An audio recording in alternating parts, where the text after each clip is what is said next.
Comparative public administration में FW rigs ने societies को समझाने के लिए एक बहुत इंटरेस्टिंग मॉडल दिया था, जिसे हम फ्यूज्ड प्रिज्मेटिक डिफ्रैक्टेड मॉडल के नाम से जानते हैं।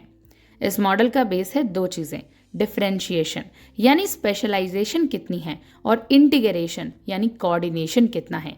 सबसे पहले आती है फ्यूज्ड सोसाइटी। ये एक ट्रेडिशनल सोसाइटी होती है जहां एक ही इंस्टीट्यूशन कई सारे काम करता है। यहाँ स्टेटस और respect birth, caste, family background से मिलता है। इसे एस्क्रिप्शन कहते हैं। कुछ खास ग्रुप्स को स्पेशल ट्रीटमेंट मिलता है जिसे पर्टिकुलरिज्म कहा जाता है। सोशल मोबिलिटी बहुत कम होती है, मतलब जो जहाँ पैदा हुआ है अक्सर वहीं रहता है। दूसरी तरफ डिफ्रैक्टेड सोसाइटी जो मॉडर्न और हाईली डेवलप्ड होती है। यहाँ हर इंस्टीट्यूशन एक स्पेसिफिक अपना काम होता है, स्पेशलाइजेशन बहुत हाई होती है और कोऑर्डिनेशन भी बहुत एक्सीलेंट होता है। सबके लिए सेम रूल्स होते हैं, इसे यूनिवर्सलिज्म कहते हैं। स्टेटस बर्थ से नहीं बल्कि टैलेंट और हार्डवर्क से मिलता है, जिसे अचीवमेंट कहा जाता है। लोग अपनी मेहनत से प्रोफेशन और सोशल स्टेटस बदल सकते हैं।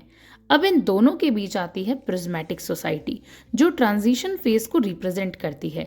इसमें ट्रेडिशनल और मॉडर्न दोनों के फीचर्स एक साथ मिलते हैं।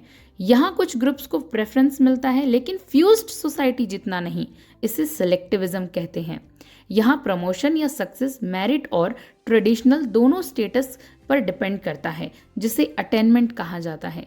स्पेशलाइजेशन भी होती है, लेकिन पूरी तरह नहीं। इसे पॉलीफंक्शनलिज्म कहते हैं। रिग्स ने कहा कि ज़्यादातर डेवलपिंग कंट्रीज जैसे इंडिया प्रिज्मेटिक सोसाइटीज़ के एग्जाम्पल हैं, क्योंकि यहाँ मॉडर्न इंस्टीट्यूशन भी हैं और ट्रेडिशनल वैल्यूज़ भी काफ़ी स्ट्रॉन्ग है। एडमिनिस्ट्रेटिव लेवल पर फ्यूज सोसाइटी का सिस्टम कोर्ट, प्रिज्मेटिक सोसाइटी का साला और डिफ्रैक्टेड सोसाइटी का ब्यूरो कहलाता है। सिंपल वर्ड्स में फ्यूज्ड मतलब पुरानी और ट्रेडिशनल सोसाइटी, डिफ्रैक्टेड मतलब मॉडर्न और फुल्ली डेवलप्ड सोसाइटी, और प्रिज्मेटिक मतलब दोनों का मिक्स, यानी एक डेवलपिंग सोसाइटी जो ट्रेडिशनल से मॉडर्न की तरफ बढ़ रही है। यही है फेडरिक्स का famous concept fused prismatic diffracted model.